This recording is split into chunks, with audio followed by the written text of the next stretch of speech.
This is a quick rundown on today's workout, the Filthy 50. I'm going to go over 10 stations real quick. First station, box jumps. It's to a 24-inch box.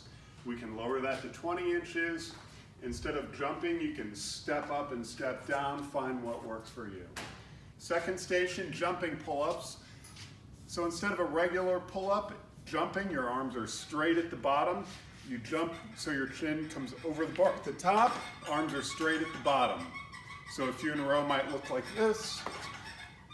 Those are jumping pull-ups. On kettlebell swing, when you pick it up, have a good flat back at the bottom and stand. Have that overhead. For some people, they prefer shoulder high. If that's what works for you, go with that. It might look like this. If we're doing shoulder high, if we're doing overhead, have that good midline stability at the top. You don't have to pause at the top, but a few in a row might look like that. We're on to walking lunges. With walking lunges, it's important that the knee isn't going forward past the foot. We take a deep step here, keep the knee over the foot, and drop that back knee to barely touch the floor.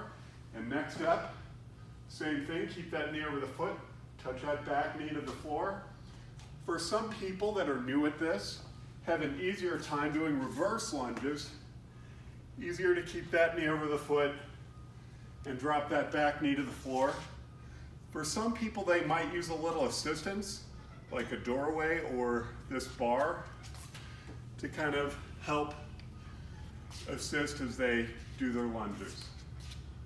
On knees to elbow, if you aren't proficient yet at knees to elbows, that's okay. You could do sit-ups. A knee to elbow, we're going to grab the bar. Part of it is that I'm bringing the bar towards my knees while I'm crunching my knees towards my elbows. So a single one might look like this. If I did a few in a row, might look like that. So that's knees to elbows.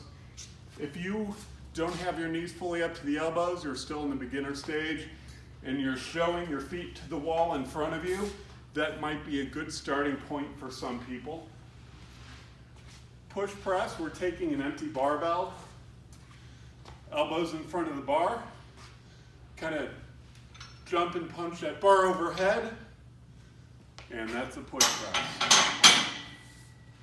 Back extensions. You may not have one of these at home. I'll go over that in a second.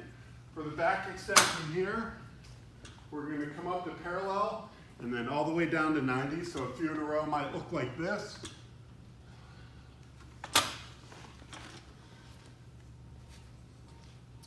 If you don't have a back extension machine at home, maybe we do some cross crawl exercises. So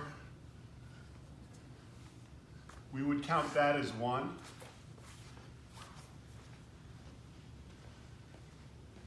And wall ball shots. I'll show you a side view here. We're going to come down to a full front squat where the crease of the hip is below the top of the knee.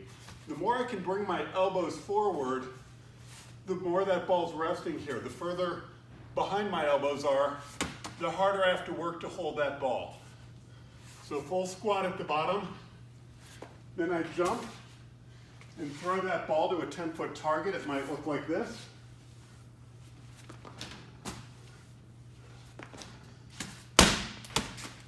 Might use a lighter ball, might use a lower target. Those are wall ball shots. 2 stations left, everyone's favorite burpees. We're going to touch the floor and then jump and clap. Always fun. Last but not least, double unders. A single under is one pass of the rope. So double unders, we jump a little higher and spin the rope a little faster. Might look like this.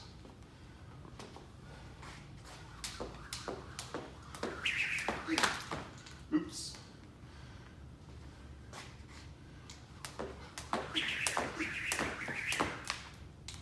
People that are better at that than I, keep this nice straight plank. I tend to kind of try to get my feet out of the way of the bar, out of the way of the jump rope. Some people still working on those do 3 single unders instead of 1 double under. So that would be 150 single unders. That's the rundown on the Filthy 50. Keep moving, keep breathing, and get her done.